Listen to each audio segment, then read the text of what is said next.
اس آیت کا درد وہ شخص فیل کر سکتا ہے جسے اس معاشرے سے اللہ تعالیٰ کا جو تعارف کروایا گیا وہ بالکل ڈیفرنٹ ہے، اور جو قرآن اللہ کا تعارف کروا رہا ہے وہ بالکل ڈیفرنٹ ہے۔ نبئ عبادی انی انا الغفور الرحیم، اے میرے محبوب صلی اللہ علیہ وآلہ وسلم میرے بندوں کو یہ خبر دے دو کہ بے شک میں بہت بخشنے والا مہربان ہوں، وَأَنَّ عَذَابِي هُوَ الْعَذَابُ الْأَلِيمُ، اور یہ بھی ساتھ بتا دو کہ جو میرا عذاب ہے وہ بھی انتہائی دردناک ہے۔ ہمارے معاشرے میں جو ایک پبلک میں کانسیپٹ پایا جاتا ہے نا، وہ جسٹ لائک ایسے ہے کہ اللہ تعالیٰ کوئی بوڑھی نانی اماں ہے جس نے بس یہ کھیل کود کے لیے مخلوقات کو پیدا کیا ہے، at the end of the day اس نے سب کو معافی کر دینا ہے۔ دیکھیں جی، ماں اپنے بچوں کو آگ میں نہیں جلا سکتی، اللہ تعالیٰ کس طرح اپنے بندوں کو آگ میں جلائے گا؟ آن دا فیس آف آرگومنٹ یہ باتیں ایک عام آدمی کو بڑی اپیل کرتی ہیں کہ واقعی جی جتنا بھی نافرمان کوئی بچہ ہو، ماں کبھی بھی اسے آگ میں نہیں پھینکتی، لیکن وہ یہ بھول جاتے ہیں کہ ماں اپنے احساسات سے، جذبات سے مغلوب ہے۔ اللہ تعالیٰ کو ماں پر قیاس نہیں کیا جا سکتا، کیونکہ اللہ تعالیٰ اپنے جذبات سے مغلوب نہیں ہوتا۔ اللہ کو تو کوئی پرواہ نہیں ہے، اللہ تو بے پرواہ ہے۔ اس کے جذبات کیا انسانوں کی طرح ہے کہ وہ مغلوب ہو جائے اپنے جذبات سے؟ بالکل ایسا نہیں ہے۔ اسی کانسیپٹ کو کرسچنز نے بڑے لیول کے اوپر پروپیگیٹ کیا، اسلام کے خلاف پروپیگنڈا کیا کہ دیکھیں مسلمان ایک جابر اور ظالم قسم کے رب کے ماننے والے ہیں، اور ہمارا جو پروردگار ہے گاڈ از آل لونگ، خدا تو ہے ہی محبت کا نام۔ ایک جیزس کرائسٹ جو اس کا اپنا بیٹا تھا بقول ان کے، اسے سولی پہ چڑھا کے اس نے ساری انسانیت کے گناہوں کو معاف کر دیا، اس لیے کہ گاڈ آل لونگ ہے۔ گاڈ تو کسی کو عذاب دے ہی نہیں سکتا، گاڈ کا مطلب ہی محبت کرنا ہے، یہ کانسیپٹ دیتے ہیں، حالانکہ یہ ان لاجیکل ہے۔ دنیا میں بھی اللہ تعالیٰ نے کئی ایک ایگزامپلز ایسی رکھی ہیں جن کے بعد اس طرح کے احساسات کی بنیاد کے اوپر اللہ تعالیٰ کی ذات اور صفات کی کوئی پکچر ڈرا کرنا وہ بالکل بے وقوفی اور گمراہی پر مبنی ہے۔ مجھے بتائیے، دنیا میں روزانہ کیا ہزاروں ہرن شیروں کا شکار نہیں ہو رہے؟ نیشنل جغرافی کے اوپر وہ منظر دیکھا نہیں جاتا جب 8-10 شیر ایک بڑے بھینسے کے اوپر سوار ہو کے اسے چیر پھاڑ کے رکھ دیتے ہیں؟ تو یہ تو پریکٹیکلی ہو رہا ہے۔ اگر اللہ یا گاڈ از آل لونگ ہے تو پھر یہ کیوں ہو رہا ہے؟ ابھی آپ سمندروں کے اندر چلے جائیں تو صرف ایک چھوٹی ویل مچھلی روزانہ کا آلموسٹ 500 kg گوشت کھا جاتی ہے، اور جو بڑی ویل مچھلی ہیں وہ تو آپ چھوڑ دیں گے کتنا کھاتی ہیں۔ پورے غول چھوٹی چھوٹی معصوم مچھلیوں کے آتے ہیں، وہ ایسے منہ کھولتی ہے سارا کچھ اندر۔ اسی طریقے سے مگرمچھ ہزاروں، جب یہ بڑے بڑے بھینسے اور بھینسیں جو ایک جنگلی ہیں بھینسیں، یہ جب میٹھے پانیوں کو کراس کرتے ہیں تو مگرمچھ پہلے ہی وہاں پہ دھاگ لگائے بیٹھے ہوتے ہیں، پورے وہ بھینسوں کو اپنے جبڑوں میں لیتے ہیں، چیر پھاڑ کے رکھ دیتے ہیں۔ کئی گدھوں کو وہ لیتے ہیں، اور پھر وہ آپ نے دیکھا ہے کہ وہ کس طریقے سے وہ مگرمچھ جب اس کو پکڑتا ہے نا، پھر وہ رول کرتا ہے تاکہ اس کی وہ پورا یہ منکا ٹوٹ جائے، ٹکڑے ٹکڑے ہو جائے، پھر گوشت ایک دوسرے سے چھین کے۔ یہ وہ پریکٹیکل مناظر ہیں جو روزانہ ہزاروں نہیں لاکھوں کی تعداد میں ہو رہے ہیں، جبکہ دوسری طرف انہی جانوروں میں اللہ تعالیٰ نے اپنی اولاد کی محبت رکھی ہوئی ہے۔ چھوٹے چھوٹے جانوروں کے بچے ہیں، کئی بار مائیں قربانی دے دیتی ہیں اپنے بچوں کو شکاری سے بچاتی ہیں، خواہ وہ شیر کی شکل میں ہو، انسان کی شکل میں ہو. لیکن یہ پریکٹیکلی ہمیں نظر آ رہا ہے کہ سارے کا سارا سسٹم پریکٹیکلی تو اس طرح چل رہا ہے. اگر ہم گاڈ از آل لونگ مان لیں تو اس اعتبار سے تو پھر کسی جانور کو دوسرے جانور کو نہیں کھانا چاہیے. اور آج تو سائنس نے ہمیں یہ بھی بتا دیا کہ پودوں کے بھی احساسات ہیں. جو لوگ کہتے ہیں ہم جی ویجیٹیرین ہیں، ہم کوئی جانور ذبح نہیں کرتے، ان سے پوچھیں کیا پودوں کے اندر زندگی نہیں ہے؟ اب تو باقاعدہ انسٹرومنٹس کے ذریعے انہوں نے یہ بھی ڈیٹیکٹ کیا ہے کہ اگر کوئی میوزک بھی چلایا جائے کسی پودے کے پاس، وہ اسے فیل کرتا ہے، اسے رسپانس کرتا ہے. ان میں بھی زندگی ہے. اور پھر اس سے بھی بڑھ کر انسانوں میں کیا روزانہ ہزاروں ایسی مائیں پریگنینسی کی تکلیف میں یا کسی اور لا علاج بیماری سے نہیں مر رہی، جن کے 3-3 4-4 چھوٹے چھوٹے بچے ہیں، اور ان کے مرنے کے بعد ان بچوں کے ساتھ کیا ہوتا ہے؟ رشتہ دار ان کو جائیداد کی طرح بانٹ لیتے ہیں کہ بڑے والا بچہ پھوپھی لے لے، اسے چھوٹے والا خالہ کو دے دو، ایک بچی اس کے حوالے کر دو. یہ ہمارے معاشرے میں ہوتا ہے، کیونکہ اگر مرد نے دوسری شادی کرنی ہے تو دوسری عورت اس طریقے سے ایکسیپٹنس نہیں دیتی، یا اگر دے بھی تو سوتیلی ماں اس طرح کا ظلم کرتی ہے کہ وہ بچپن سے ہی مینٹل ماڈل ہی بچوں کے بدل جاتے ہیں. وہ جب بڑے ہوتے ہیں تو وہ اس طریقے سے ریئیکٹ کرتے ہیں کہ انسان کہتا ہے کہ یار اس کی تربیت کہاں ہوئی ہوئی ہے. تو کیا دنیا میں وہ اللہ جو اپنی مخلوق سے محبت کرتا ہے ہزاروں ماؤں کو جن کے چھوٹے چھوٹے بچے ہیں موت نہیں دے رہا؟ اگر گاڈ از آل لونگ ہے، ہم تو کبھی اپنے دشمن کے لیے بھی یہ تصور نہ کریں کہ اس کے چھوٹے چھوٹے بچے ہوں اور ان کی ماں مر جائے. لیکن اللہ تعالیٰ تو یہ سب کچھ کر رہا ہے. اس کا مطلب ہے کہ یہ کانسیپٹ ہی بیسیکلی غلط ہے. گاڈ از آل لونگ. اللہ تعالیٰ اپنے معاملات میں بالکل اسٹریٹ فارورڈ ہے. اللہ اس سے محبت کرتا ہے، اس کی عزت افزائی کرتا ہے. جو وقت کے پیغمبر کی آواز کے اوپر لبیک کہتے ہیں اللہ کے تابع فرمان ہوتے ہیں. اور جو اللہ کے باغی ہیں نا، ان کے لیے آخرت کا عذاب ہے. دنیا میں اللہ نے اپنے نیک بندوں کو کئی تکلیفوں میں ڈالا ہے، تو جو اس کے دشمن ہیں، اب یہ کہنا کہ ابو جہل سے اللہ تعالیٰ 70 ماؤں سے بڑھ کر محبت کرتا ہے، نہیں، وہ تو اللہ کا دشمن ہے، پیغمبر کا دشمن ہے. تو یہ اپنا کانسیپٹ کلیئر کریں. یہ آیت قرآن کی یہ جو جوڑا ہے، نبی عبادی، میرے بندوں کو خبر دے دو، انی انا الغفور الرحیم، کہ بے شک میں بخشنے والا مہربان تو ہوں، لیکن وَأَنَّ عَذَابِي هُوَ الْعَذَابُ الْأَلِيمُ، جو میرا عذاب ہے وہ بھی انتہائی دردناک ہے. ہاں، یہ ذہن میں رکھیے گا. باقی جو میں نے مثالیں دی، ان کو آپ اگر آخرت کے ساتھ جوڑ کر دیکھیں گے کہ دنیا کو اللہ نے قانون ابتلا یعنی آزمائش کے اوپر بنایا ہے. کسی کو دولت دے کر آزمایا ہے، کسی سے لے کر اسے آزمایا ہے.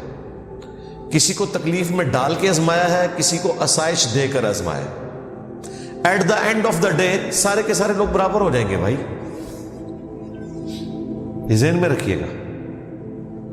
لوگ کہتے ہیں دنیا میں کئی لوگوں پر ظلم ہوتا ہے اور عدالتیں انصاف نہیں دیتی، تو ان کا کیا قصور تھا؟ بالکل، اگر یہ دنیا یہیں پہ ختم ہو جانی ہے اور آخرت کی زندگی نہیں ہے تو آپ کی بات بالکل درست ہے. یہ ناانصافی کے اوپر ہے.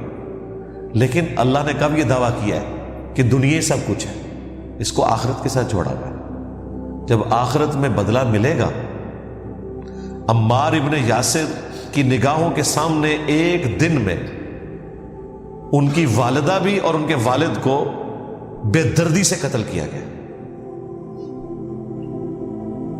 اور ابو جہل کے اسی طریقے سے ٹکڑے کیے جاتے حضرت عمار ابن یاسر کے سامنے، تب بھی ان کا غصہ ٹھنڈا ہو سکتا تھا. تو دنیا میں تو نہیں ہوا. وہ الگ بات کہ وہ غزوہ بدر میں مارا گیا، لیکن عمار ابن یاسر کو تو بدلہ نہیں ملا اس دنیا میں، لیکن آخرت میں ملے گا. آپ اس منظر کو سوچ سکتے ہیں کہ عمار بن یاسر کو باندھا ہوا ہے اور ان کی والدہ سمیہ کو سامنے 2 ٹانگوں سے مختلف اونٹوں کے ساتھ باندھا گیا اور مخالف سمت میں بھگائے گئے اور جسم کے 2 ٹکڑے کر دیے. میں تو کہتا ہوں کہ یہ تو انسان اپنی قبر تک سین نہیں بھلا سکتا جس کی آنکھوں کے سامنے یہ سین ہو جائے. والد کو قتل کر دیا گیا، ایک دن میں ماں باپ چھین لیے، اور اتنا سٹرونگ قبائلی سسٹم میں بانڈ ہوتا تھا، اور بچہ بھی اکلوتا. اسلام کے پہلے شہداء ہیں حضرت عمار کے والدین حضرت یاسر اور سیدہ سمیہ رضی اللہ عنہما وعلیہم السلام. لیکن آخرت میں بدلہ ملے گا. دنیا کی کوئی عدالت ہٹلر کو 60 لاکھ یہودیوں کے قتل کے بدلے میں 60 لاکھ دفعہ، یا چلیں کوئی کہتے ہیں جی 6 لاکھ ہے، جی 6 لاکھ بھی مان لیں، کوئی چھوٹا فگر نہیں ہے. ہولوکاسٹ میں، دوسری جنگ عظیم کے اندر 6 لاکھ دفعہ پھانسی نہیں دے سکتی دنیا کی کوئی عدالت. لیکن اللہ تعالیٰ اس بات پر قادر ہے کہ قیامت کے دن ہر اس مظلوم یہودی کے بدلے میں جس کو ہٹلر نے قتل کیا، 6 لاکھ دفعہ ہٹلر کو زندہ کیا جائے اور اس موت کی تکلیف سے گزارا جائے. تو آخرت کے ساتھ جوڑیں گے تو یہ پرفیکٹ نظام. اسی طریقے سے اللہ تعالیٰ کا یہ تعارف کروانا کہ اللہ تعالیٰ صرف رحمت ہی رحمت ہے، نہیں، وہ غضب بھی فرماتا ہے. اور قرآن پورے کا کانسیپٹ یہ ہے کہ اللہ تعالیٰ رحمت فرماتا ہے اپنے بندوں پر جو اللہ کی طرف رجوع لائے، یا غلطی ہو جائے تو فوراً توبہ کر لیں. پورے قرآن میں جو توبہ کا کانسیپٹ ہے نا، وہ صرف اتنا ہے کہ کوئی بھول کر غلطی کر بیٹھے اور اللہ کی طرف رجوع لے آئے. میرا چیلنج ہے قرآن میں مجھے کوئی آیت دکھائیں جس میں آیا ہو کہ خوب بغاوت کرو، انشاءاللہ قیامت والے دن اللہ تعالیٰ معاف کر دے گا. قرآن میں تو ایسا کوئی کانسیپٹ ہی نہیں. قرآن تو کہتا ہے بغاوت ہو ہی نہیں سکتی، اور اگر ہوئی ہے فوراً رجوع لاؤ، اس کے بعد اللہ تعالیٰ کو غفور رحیم پاؤ گے. قرآن بیلنس کرتا ہے. عام لوگوں سے ہم پوچھتے ہیں نا، لوگ کہتے ہیں جی قرآن تو اللہ کی رحمت ہی رحمت ہے، جی پڑھے ہے جی. نہیں جی، میں نے کئی دفعہ یہ واقعہ سنا ہے کہ یہ آلموسٹ کوئی 2010-11 کی بات ہے.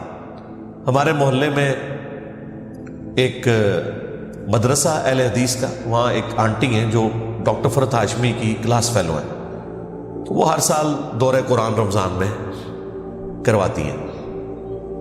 تو میں نے اپنی وائف کو کہا کہ بچوں کو میں دیکھوں گا، چھوٹے چھوٹے بچے تھے، تم یہ کلاس صبح 8-9 سے لے کے کوئی 1 بجے تک ہوتی تھی، روزانہ 1 پارہ. تم ایک دفعہ قرآن اس ماحول میں کور کرو. گھر بیٹھ کے بھلا انسان نیت کرے میں روزانہ اتنا پڑھوں گا، نہیں. پورے ڈیکورم میں جب آپ سامنے بیٹھتے ہیں، ترجمہ ہو رہا ہوتا ہے، پھر ایک ٹیچر آپ کو بریف کر رہی ہوتی ہے، پھر کلاس کا ایک ڈیکورم ہوتا ہے. تو اس نے جب قرآن پڑھ لیا سارے کا سارا الحمدللہ، تو میں نے اس سے جو پہلا سوال پوچھا وہ یہ تھا کہ بتاؤ تم نے اس سے کیا گین کیا. تو اس نے ایک جملے میں، جسے کہتے ہیں سمندر کوزے میں بند کرنا، اس نے کہا کہ جس خدا کا تعارف مجھے اس معاشرے نے کروایا تھا اور میرے ماں باپ نے کروایا تھا، وہ کوئی اور خدا تھا، اور جو قرآن کے اندر خدا بول رہا ہے وہ کوئی اور ہے. میں نے کہا کیا مطلب؟ اس نے کہا اللہ تعالیٰ تو بہت سخت ہے، ہمیں تو بتایا گیا تھا اللہ تعالیٰ رحمت ہی رحمت ہے. قرآن تو یہ بتا رہا ہے کہ اللہ رحمت اس کے لیے جو باغی نہ ہو، یا اگر بغاوت کر بیٹھے تو فوراً رجوع لائے تو اللہ اسے معاف کر دے گا. قرآن میں یہ کہیں نہیں ہے کہ کم چک کے رکھو اللہ تعالیٰ معاف کر دے گا. توبہ کی جتنی آیات ہیں، میں نے توبہ کے اوپر کئی ایک ویڈیوز ریکارڈ کروائی ہیں، ان میں کراس ریفرنس کے طور پہ میں نے کافی آیات کور کی. سورۃ النساء میں بھی، سورۃ النحل کے اندر بھی. سورۃ النحل کے اینڈ پہ جا کے یہ آیت آتی ہے جس میں اللہ تعالیٰ نے کانسیپٹ کلیئر کر دیا ہے. پارہ نمبر 14 کے اینڈ پہ جا کے آیت نمبر ہے 119. ثم ان ربک للذین عملوا السوء بجہالہ، پھر اس کے بعد بے شک تمہارا رب ان لوگوں کے حق میں جو جہالت میں بھول چوک کر کوئی گناہ کر بیٹھے، ثم تابوا من بعد ذلک، اس کے فوراً بعد توبہ کر لیں، اور صرف توبہ نہیں، وَأَصْلَحُوا، اور اپنی اصلاح کر لیں۔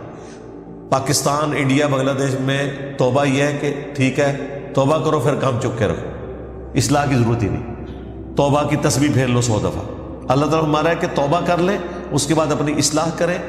ان ربک، بے شک تیرا رب، من بعدها لغفور رحیم، یہ سب کچھ کرنے کے بعد اس شخص کے حق میں غفور رحیم ہے کہ جو جہالت میں کبھی گناہ کر بیٹھے فوراً توبہ کرے اور اپنی اصلاح کر لے۔ دنیا میں بھی ایسا ہی ہوتا ہے۔ مجھے بتائیں، جس کا ٹریفک سگنل کے اوپر، اوور سپیڈنگ کے اوپر 1500 یا 2000 روپے کا جرمانہ ہو جائے تو کیا اس کے بعد پھر وہ سپیڈ لگاتا ہے؟ نہیں، وہ توبہ تو کرتا ہے، جرمانہ بھی دیتا ہے اور اپنی اصلاح بھی کرتا ہے، کیونکہ اسے پتہ چل جاتا ہے کہ بھائی یہ تو مجھے اور دینے پڑ جائیں گے۔ جس شخص کا ایک دفعہ گرم استری سے ہاتھ جل جائے نا، وہ ٹھنڈی استری کو بھی ڈائریکٹ ہاتھ نہیں لگاتا جب تک انشور نہ کر لے۔ یہ ہے اصلاح کرنا۔ تو یہاں پہ ہمیں خدا کا تعارف یہ کروایا گیا کہ بس ٹھیک ہے، اس نے اینڈ پہ سب کو چھوڑ ہی دینا، یہ تو ابھی شغل میلہ لگایا ہے، دیکھو جی اللہ نے ساڑیاں نمازاں نہیں چاہیے دیا۔ یار مجھے بتاؤ، قرآن نے کب کہا ہے کہ اللہ کو آپ کی نمازیں چاہیے؟ تو یہ خام خواہ سے خود سے مقدمہ اللہ کے اوپر آپ نے ڈال دیا۔ اللہ تو کہہ رہا ہے تمہیں تمہارے لیے نمازیں چاہیے، اللہ کو تو کوئی حاجت نہیں نمازوں کی، لیکن اس کا یہ مطلب نہیں کہ تم نے بغاوت کی زندگی گزارنی ہے۔ تمہارے لیے تو چاہیے نا، تمہیں اپنے لیے تو چاہیے۔ اللہ کو تو فرق نہیں پڑتا، لیکن تمہیں فرق پڑ جائے گا، تیرا بیڑا ڈوب گیا اگر تو نے وقت پیغمبر کو رسپانس نہ کیا۔ تو اللہ تعالیٰ اپنا تعارف بالکل کلیئر کٹ بتا رہا ہے، بیلنس کر کے، میں بخشنے والا مہربان ہوں لیکن میرا عذاب بھی بہت دردناک ہے۔ مہربان ہوں ان لوگوں کے لیے جو وقت کے پیغمبر کی دعوت کو قبول کریں، غلطی ہو جائے رجوع لائیں، استغفار کریں، اصلاح کر لیں، لیکن جو بغاوت کے اوپر اترے ہوئے ان کے لیے پھر میرا عذاب بھی دردناک ہے، اس پہ زیرو ٹالرنس ہے۔ صحیح بخاری میں حدیث ہے، نبی علیہ السلام ایک چوراہے سے گزرے، کچھ اصحاب آپس میں مزاح کر رہے تھے اور ہنس رہے تھے، آپ کھڑے ہو گئے، آپ نے ان کی طرف دیکھ کے فرمایا جو کچھ میں جانتا ہوں نا، اگر تم جانتے ہوتے بہت کم ہنسا کرتے، زیادہ رویا کرتے۔ نبی علیہ السلام کو تو پتا تھا کہ آندہ کیا ہونے والا ہے انسان کے ساتھ، اگر اسے آخرت کی فکر ہے، اگر اسے آخرت کی کوئی فکر نہیں، ٹھیک ہے، پھر عقل نہ ہوئے تھے موجہ ہی موجہ، عقل ہوئے تھے سوچے ہی سوچا۔ جسے پتہ نا اس کے ساتھ کیا ہونے والا ہے تو وہ پھر اس طرح جانوروں والی زندگی بغاوت کے اوپر مبنی نہیں گزار سکتا۔ مجھے بتائیں، دنیا میں کسی کسان کو لاکھ کوئی ایک تسلی دے کہ بھائی اللہ کی رحمت بہت بڑی ہے، تمہیں نہ تو ہل چلانے کی ضرورت ہے زمین میں، نہ کوئی دانہ ڈالنے کی ضرورت ہے، نہ کھاد ڈالنے کی ضرورت ہے، اللہ روزی دینے والا ہے، اپنی زمین کو اللہ کے آسرے پہ چھوڑ دو، خود بخود بارش ہوگی، اس میں سے گندم نکلے گی، گندم پھر پک جائے گی تو پھر اسے کاٹ لینا، تمہارے سال کے دانے پورے ہو جائیں گے۔ اگر کوئی کعبے کی چھت کے اوپر کھڑا ہو کے بھی امام کعبہ بھی کسی کسان کو یہ سمجھائے، وہ کہے گا جناب امام کعبہ صاحب جاؤ اپنا کام کرو، کوئی گال کرنے نہیں کرو۔ اچھا دنیا میں ہم کتنے سمجھدار ہیں، کسی شخص کا مرتبہ، کسی شخص کا رعب ہمیں کبھی اس بات پہ قائل نہیں کرے گا کہ ایسا ہوتا ہے، کیونکہ ہمیں پتہ ہے بھی میری دنیا کا نقصان ہو رہا ہے، اور جہاں آخرت کا نقصان ہو رہا ہے وہاں بھلے آپ کو ہزاروں لوگ بتائیں کہ بھائی اس طرح نہیں ہے، اللہ تعالیٰ نے پکڑ لینا ہے، وہاں کہے کہ جی وہ جی میرا اور اللہ کا معاملہ ہے، تو اپنی قبر ہی جانا، میں اپنی قبر ہی جانا۔ یہ سوال کا جواب دے رہے ہوتے ہیں۔ اس کا مطلب آپ کو پتہ ہے یہ کتنا خطرناک ہے؟ جو شخص آپ کو آ کے آپ کی آخرت کی فکر دلاتا ہے نا، وہ اللہ کا نمائندہ بن کے آیا ہے، وہ اس کے پیغمبر کا ڈاکیا بن کے آیا ہے۔ یہ جب آپ کسی انسان کو کہتے ہیں نا کہ جا تو اپنا کام کر، تو نے اپنی قبر میں جانا ہے، میں نے اپنی قبر میں، گویا آپ یہ پیغمبر کو میسج دے رہے ہوتے ہیں کہ آپ کے نمائندے کی مجھے کوئی ضرورت نہیں ہے۔ یہی وہ لوگ ہیں جو رسول اللہ کے زمانے میں ہوتے ہیں نا تو انہوں نے ابو جہل بننا تھا، کیونکہ کوئی شخص اپنے مفاد کی خاطر تو آپ کے پاس نہیں آیا. اگر وہ آپ کو کہتا ہے کہ یار 5 وقت کی نماز پڑھو، حلال اور حرام رزق میں فرق کرو، پکڑے جاؤ گے اگر رزق حرام کمایا، نہ تمہاری نمازیں کام آئے گی، نہ تمہارا کوئی حج کام آئے گا، نہ کوئی اور نیکی کام آئے گی. اور اسی طریقے سے اگر تم نے حقوق العباد تو پورے کیے بیوی بچوں کے، ماں باپ کے، لیکن اللہ کا حق پورا نہ کیا تو پیغمبر بھی تمہیں نہیں چھڑوا سکتے. بالکل یہ کلیئر کٹ ہے. وَأَقِيمُوا الصَّلَاةَ وَلَا تَكُونُوا مِنَ الْمُشْرِكِينَ. دیکھنا نماز کو قائم رکھنا، مشرک نہ ہو جانا. یہ قرآن کی آیت ہے اور صحیح مسلم میں حدیث ہے 246. بندے کے کفر اور ایمان، شرک اور اسلام کے درمیان فرق کی نماز ہے. یعنی پاکستان کے شناختی کارڈ میں تو بے نمازی مسلمان ہو سکتا ہے، اللہ کے ہاں وہ مسلمان ہی نہیں ہے. جب مسلمان ہی نہیں ہے تو کون سی شفاعت اور کون سی رحمت؟ کیونکہ بیسک آپ کے پاس شناختی کارڈ ہی نہیں ہے، نیشنلٹی نہیں ہے. آگے آپ پاکستان میں اگر آپ کا شناختی کارڈ نہیں، آپ کسی بینک میں اکاؤنٹ نہیں کھول سکتے، آپ کوئی ایکٹیویٹی پرفارم ہی نہیں کر سکتے. اب تو ہر چیز آپ کے شناختی کارڈ کے اس نمبر پہ آ گئی ہے. تو اسلام کا شناختی کارڈ ہی اگر ختم ہو گیا، کسی شخص نے خدا کو نان سیریس دیا، تو آگے اس نے کیا کرنا ہے؟ نبی علیہ السلام نے فرمایا اسلام کی بنیاد ہی 5 چیزوں کے اوپر ہے. اللہ اور اس کے رسول کی شہادت دینا پہلے نمبر پہ، دوسرے نمبر پہ 5 وقت کی نماز کو قائم کرنا، پھر زکوٰۃ دینا، اور پھر حج کرنا اگر استطاعت ہو، اور 5ویں نمبر پہ رمضان شریف کے روزے. اس کے بغیر تو اسلام ہے ہی نہیں. عمارت ہی یعنی بنیاد جب اس کے اوپر، جب بنیاد ہی نہیں ہے تو عمارت نیچے آ جائے گی. یہاں لوگ کہتے خیر ہے اللہ نے آخر بخش ہی دینا ہے، ایک پھیرا ہی لگے گا جی. توبہ توبہ توبہ. سورۃ الفرقان میں اللہ تعالیٰ نے فرمایا کہ جہنم ایک لمحے کے لیے بھی بری جگہ اور ہمیشہ رہنے کے لیے بھی بری جگہ ہے. ہاں جہنم تو بہت بڑی چیز ہے، وَلِعَوْذُ بِاللَّهِ تَعَالَى اللہم اجرنا من النار. بخاری مسلم میں حدیث ہے کہ جہنم کی آگ دنیا سے 70 گنا تیز ہے. دنیا میں کوئی شخص موم بتی کے فلیم کے اوپر 1 منٹ کے لیے اپنا ہاتھ نہیں رکھ سکتا ایسے. اور یہ شخص کہہ رہا ہے جی ایک پھیرا لگے گا. اور یار جو موم بتی کے اوپر ہاتھ نہ رکھ سکے اس کا اتنی دیدہ دلیری کے ساتھ کہنا ایک پھیرا لگے گا، ایک پھیرے والی تو بات ہی نہیں بھائی. جب تک سارے گناہوں کا عذاب نہیں کوئی بھگتے گا وہ کبھی بھی جہنم سے نہیں نکالا جائے گا. نبی علیہ السلام کی بھی جو شفاعت ہے وہ کنسیشن ہوگی. یعنی کسی نے 10,000 سال رہنا ہے تو چلو 1,000 سال اس کا معاف ہو جائے گا. بچنا کسی نے نہیں ہے، سیدھی سی بات ہے. تو یہ بالکل واضح آیات ہے اور نبی علیہ السلام کو کہا جا رہا ہے نبی، خبر دے دو. نبی بھی ہوتا ہے جو خبر دینے والا ہوتا ہے. عبادی، میرے بندوں کو، انی انا الغفور الرحیم، کہ بے شک میں بہت بخشنے والا مہربان ہوں، لیکن وان عذابی هو العذاب العلیم، اور بے شک جو میرا عذاب ہے وہ بھی انتہائی دردناک ہے. اللہم انا نعوذ بک من عذاب جہنم ومن عذاب القبر ومن فتنة المحیا والممات ومن شر فتنة المسیح الدجال. یہ جو کہ آیت بہت کریٹیکل تھی. اس طرح کی جہاں جہاں آیات کریٹیکل قرآن میں آئی ہیں نا، میں ان کے اوپر تفصیلاً گفتگو کرتا ہوں تاکہ اس کو آپ آسانی سے یوں گزار نہ دیں. ویسے تو قرآن پورے کا پورا ہی امپورٹنٹ ہے، لیکن اس میں بھی 6,500 آیات میں سے چند درجن آیات ایسی ہیں جو اپنے اندر وہ مضمون سموئے ہوئے ہیں کہ جو اسٹیبلش دین ہے اس سے بالکل مختلف ہے، جس کو ہم نے دین بنایا.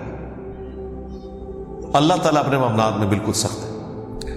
اللہ تعالیٰ بڑا غفور رحیم ہے، جو مرضی کر دے رہو بخشش ہو ہی جانی ہے. تو سر اگر یہ کسی کا کانسیپٹ ہے نا تو اس کو قرآن کی الف بے نہیں پتا. ڈاکٹر اسرار صاحب رحمہ اللہ تعالیٰ میرے استاد ہیں، میں نے ان سے بہت کچھ سیکھا ہے. اللہ تعالیٰ ان کو نیک کاموں کا اجر دے اور ان کی برائیوں سے درگزر فرمائے.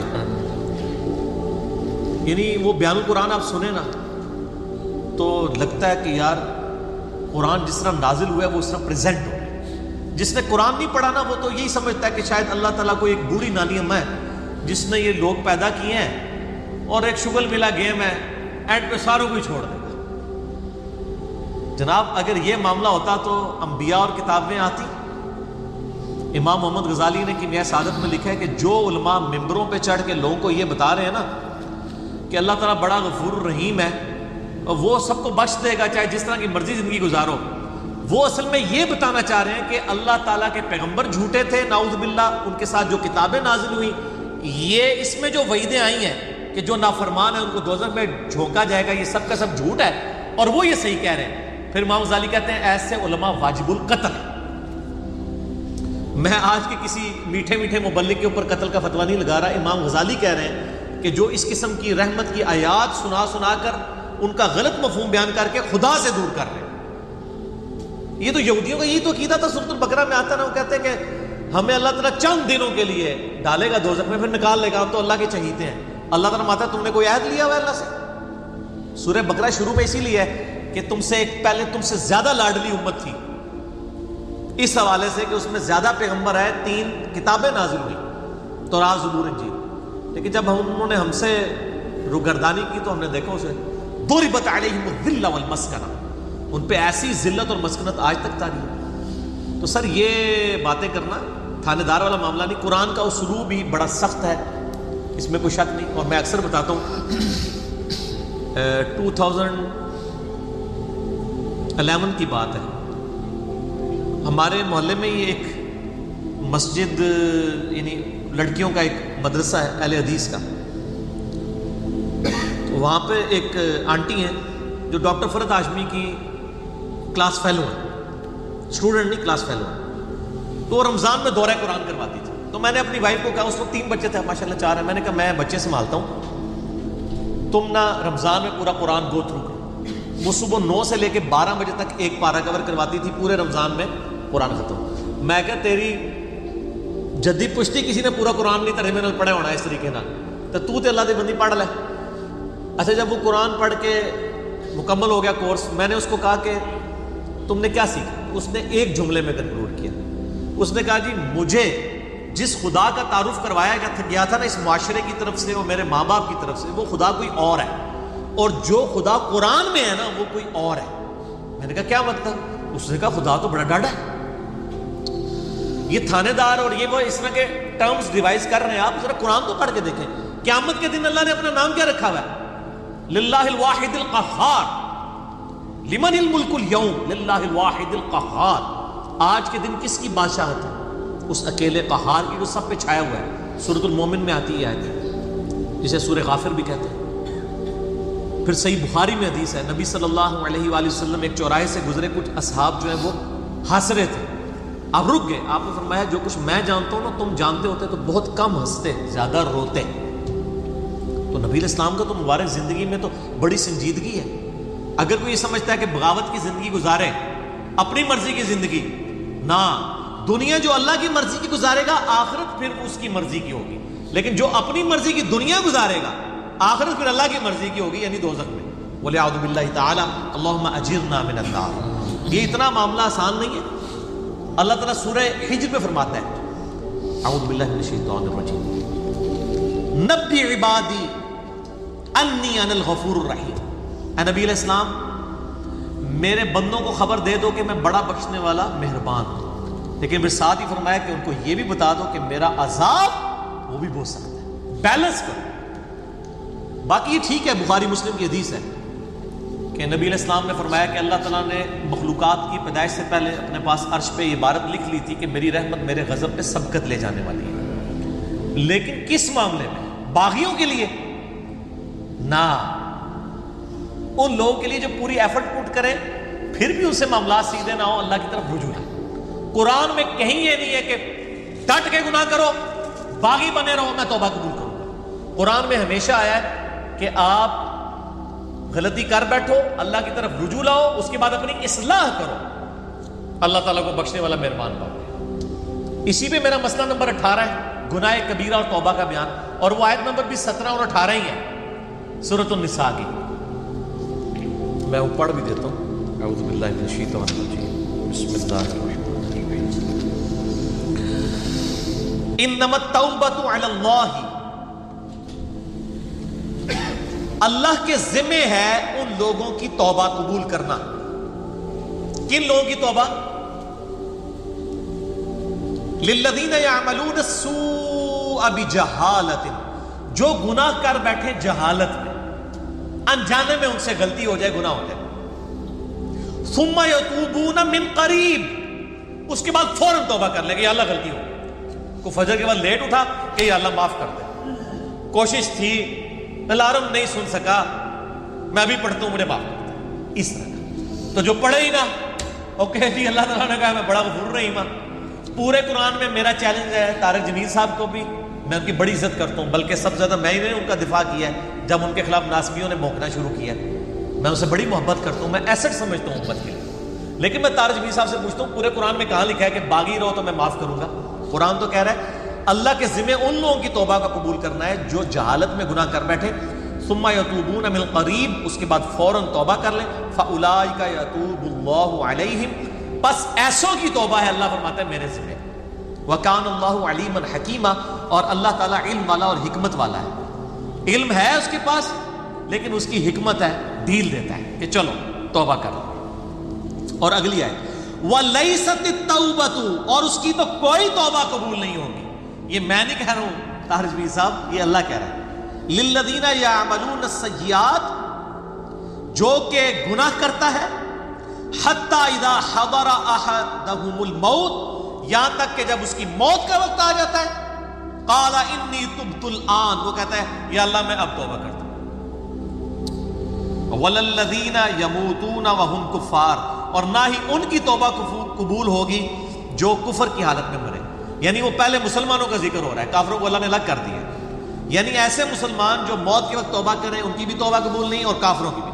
اولئک اعتدنا لهم عذابا الیما، ایسے لوگوں کے لیے ہم نے دردناک عذاب تیار کر رکھا ہے۔ اللہم اجرنا من النار، اللہم اجرنا من النار، اللہم اجرنا من النار، اللہم من احییتہ منا فاحیہ علی الاسلام ومن توفیتہ منا فتوفہ علی الایمان۔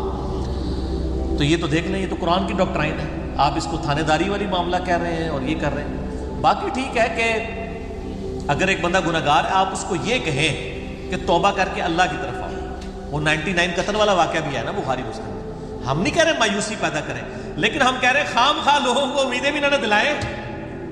اور جو سیدنا علی کا قول ہے کہ انسان سویا ہوا ہے جیسے ہی مرے گا جاگ اٹھے گا، اوہ یہ کیا ہو گیا، اے نہ ہو جائے کام نہ پا دو، ڈرانے میں ہی عافیت ہے نا۔ اور آپ کا ڈر کا غلبہ ہی ہوگا تو تب آپ گناہوں سے بچیں گے، صرف خوشخبریوں سے نہیں بچیں گے۔ ٹھیک ہے، میں آپ سے کہتا ہوں اگر دنیا میں یہ آفر کی جائے اللہ کی طرف سے کہ جو مرضی یاشی کرو عذاب کوئی نہیں ہوگا لیکن جنت نہیں ملے گی، سارے کہنے کے جنت کی لوڑ آتی ہے جنت بنا لینا، پریکٹیکل چیک کر لیں۔ اور اس کے بدلے میں اگر یہ بات کی جائے کہ جی آپ دنیا میں اللہ کی تابع فرمان بن کے رہو، ادروائز آپ کو دوزخ میں جھونک دیا جائے گا، کوئی بچت نہیں ہوگی، تبھی لوگ اللہ کی طرف آئیں گے۔ آپ اگر یہ بھی لالچ لوگوں کو دیں کہ نیک عمال کرو گے تو جنت ملے گی، برے عمال کرو گے تو کچھ نہیں ہوگا، کوئی نہیں کرے گا جب تک آپ ڈر لیں۔ اور یہ نیک بندوں کی اللہ نے نشانی بتائی ہے، وہ دعا کرتے ہیں ربنا اصرف عنا عذاب جہنم ان عذابها کان غراما، سورۃ الفرقان میں جو مسئلہ 120 ہے، اہل ایمان کی 12 خصوصیات، میں نے پورا لیکچر ریکارڈ کروایا ہے۔ ایک خصوصیت یہ کہ وہ دعا کرتے ہیں اے اللہ ہم سے دوزخ کا عذاب پھیر دے، وہ تو ہمارے گلے کا پھندا بن چکا ہے، لٹکتی تلوار ہے۔ اہل ایمان تو ہر وقت ڈرتے رہتے ہیں۔ اللہم اجرنی من النار کی وظیفہ تعلیم کیا گیا ہے۔ جامعہ ترمذی میں حدیث ہے سیدنا عثمان جن کو 3 دفعہ جنت کی بشارت ملی ہے، جب قبرستان جاتے تھے اتنا روتے تھے کہ داڑھی آنسوؤں سے تر ہو جاتی تھی، لوگ کہتے تھے یہ کیا؟ تو انہوں نے کہا میں نے نبی علیہ السلام سے خود سنا ہے کہ قبر آخرت کی منزلوں میں سے پہلی منزل، جس کی یہ منزل کامیاب ہوئی اس کی اگلی آسان ہوتی چلی جائے گی، اور جو اس میں پھنس گیا اس کی اگلی مشکل در مشکل ہوگی۔ تو حضرت عثمان کو سمجھ آ گئی تھی یہ تھانے داری والا کنسیپٹ، جو آپ نے اس کو نام دیا، ہم تو تھانے داری نہیں کہتے، ظاہر ہے خدا نے دنیا بنائی ہے اور وہ اسٹیبلش کرنا چاہتا ہے کہ لوگ میرے تابع فرمان ہوں، گنڈا گردی کرنے کے لیے تو اس نے دنیا نہیں بنائی ہے۔ تو یہ بڑا کریٹیکل ایشو ہے، اور اس معاملے میں نا مجھے بڑا دکھ ہوتا ہے اس قسم کے وائزین سے، وہ اللہ تعالیٰ کی رحمت کی آڑ میں لوگوں کو اس طرف مائل کر دیتے ہیں کہ وہ الٹا جن کو کہتے ہیں نا کہ وہ گاٹے فٹ ہونے والی تعلیمات ہو جاتی ہیں، یعنی اس سے لوگ پھر نیگیٹو رزلٹ نکالتے ہیں. آپ بیلنس بیان کریں. ہم کبھی نہیں کہتے کہ آپ جو ہے نا وہ اس قسم کی باتیں بیان کریں کہ جس کی وجہ سے لوگ اللہ تعالیٰ سے متنفر ہوں. آپ دونوں طرف کے مسائل کو بیان کریں. اسی قسم کی آیات جو ہے نا جی وہ یہ آ گئے. سورۃ النحل کی آیت نمبر 119 ہے. ثم ان ربک للذین عملوا السوء بجہالۃ، پھر اس کے بعد تمہارا رب ان لوگوں کے بارے میں جو جہالت میں گناہ کر بیٹھے، جو لوگ ثم تابوا، اس کے بعد وہ توبہ کر لیں، من بعد ذالک، گناہ کرنے کے بعد، واصلحوا، اور اپنی اصلاح کر لیں، ان ربک من بعدھا لغفور الرحیم، بے شک اللہ تعالیٰ اس کے بعد ضرور غفور رحیم ہے. کس کے بعد؟ جو اللہ کی شرطیں پوری کرے گا. کیا شرط ہے؟ جہالت میں گناہ ہوا، پھر اس کے فوراً بعد توبہ کی اور اپنی اصلاح بھی کر لی. خالی چھڑی توبہ نہیں. یا ایھا الذین آمنوا توبوا الی اللہ توبۃ نصوحا، اے ایمان والو اللہ کی طرف ایسی توبہ کرو جیسا کہ توبہ کرنے کا حق ہے. اب یہ ڈاکٹرائن کلیئر ہوگی. جو توبہ کرے وہ اصلاح کرے، ان ربک، بے شک تیرا رب، من بعدھا، اس کے بعد لغفور رحیم، ضرور بخشنے والا مہربان ہے. میرا چیلنج ہے، قرآن میں کہیں یہ نہیں ہے کہ آپ باغی ہو جائیں اسی طرح زندگی گزاریں. ترمذی میں روایت ہے کہ موت کے غرغرے سے پہلے توبہ کرو. لیکن کس کو پتا ہے کہ کس وقت موت کا غرغرہ آ جائے گا؟ تو اس قسم کی باتوں سے ڈیسیو نہیں ہونا چاہیے. ایسے وائزین کی ان کو بھی سمجھانا چاہیے. اور میں ان سے یہ کہوں گا قرآن پڑھیں تو آپ کو پتہ چلے گا کہ آپ کی ڈاکٹرائن جو ہے وہ بالکل کتاب و سنت کے خلاف ہے.